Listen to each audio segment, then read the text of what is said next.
बाज़-औक़ात इंसान की ज़िंदगी में ऐसे लम्हात आते हैं कि वो एक लम्हे में दुनिया फ़तह कर लेता है। एक ऐसा ही लम्हा आपसे शेयर करने जा रहा हूँ। अस्सलामु अलैकुम, मैं Tarak Shahzad.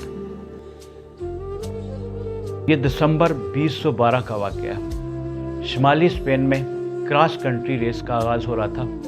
हिस्पानवी long range runner Ivan Fernandez अपने मुकाबले में एक मजबूत हरीफ ओलंपिक मेडल याफ्ता कीनिया के long range runner Abel Mutai को देख रहे थे। नेशनल लेवल के बहुत से खिलाड़ी इस रेस में हिस्सा ले रहे थे। इस क्रॉस कंट्री रेस में पूरा मुल्क दौड़ कर क्रॉस करना था।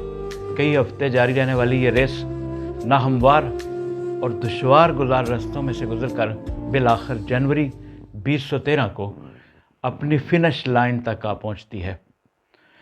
रेस के आखिरी लम्हात में कीनिया के खिलाड़ी अबील मिताई सबसे आगे थे और उससे चंद फुट के फासले पर हिस्पानवी खिलाड़ी आयोन फर्नांडिस थे। कीनिया का रनर इस मौका पर एक संगीन गलती कर जाता है। वो फिनिश लाइन से चंद फुट पहले लगी अलार्मिंग लाइन पर अपनी रेस ख़त्म कर देता है और पीछे आने वाला हिस्पानवी रनर उसको स्पेनिश ज़ुबान में समझाने की कोशिश करता है, लेकिन अबील उसकी ज़ुबान समझने से कासर है। अब दुनिया को एक नाकाबिले यकीन गैर मुतवक्को मूवमेंट देखने को मिलती है।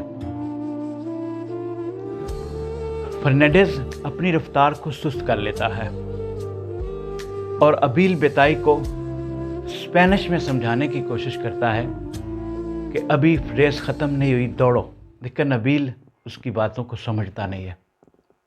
फर्नांडिस अबील को पीछे से धक्का देकर फिनिश लाइन क्रॉस करवा देता है। हर देखने वाली आंख इस लम्हे मबहूत होकर रह जाती है। फर्नांडिस ये रेस हार जाता है, लेकिन एक लम्हे में वो पूरी दुनिया जीत जाता है।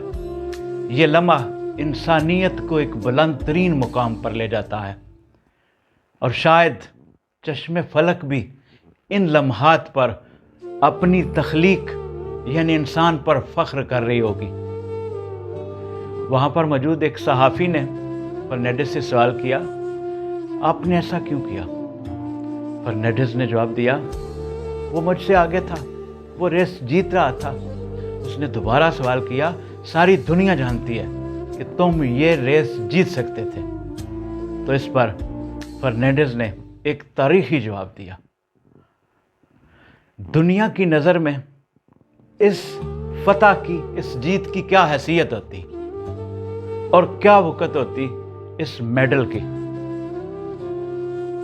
आइए ईमानदारी से एक सवाल आज हम खुद से करें कि क्या जिस मुकाम पे हम खड़े हैं ये जीत हमारी जीत है? अस्सलाम वालेकुम।